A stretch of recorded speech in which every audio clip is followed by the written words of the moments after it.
Je možné prerozprávať dejiny jedného domu fotografiami vypínačov, kľučiek, podlahy?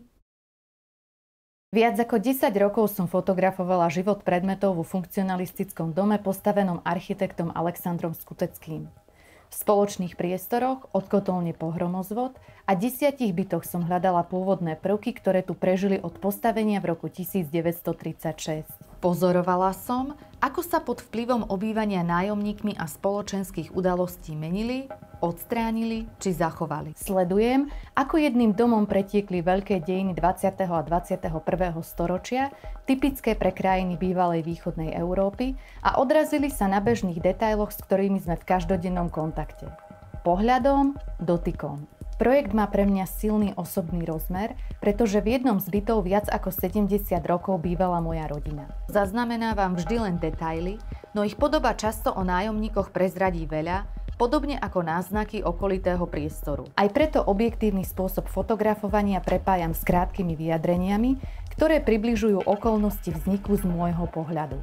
Kniha má aj textovú časť, v ktorej sa dozviete mnoho zaujímavých informácií o fotografii, funkcionalistickej architektúre, osudoch architekta i samotného domu.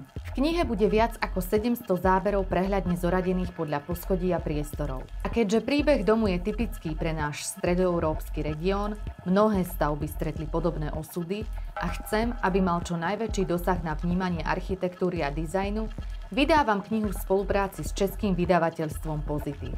Zároveň je to vyjadrenie nášho vzájomného československého priateľstva. Projekt je dôležitý aj preto, že dom bol nedávno obnovený a takmer všetky predmety zachytené v knihe zanikli. Je dôležité, aby sme na dizajn a architektúru, ktoré úzko súvisia s osobnou i historickou pamäťou, nezabúdali, ale uchovávali ich minulú i súčasnú podobu. Patria k našim životom a sú výpovedou o dobe, v ktorej sme žili a žijeme.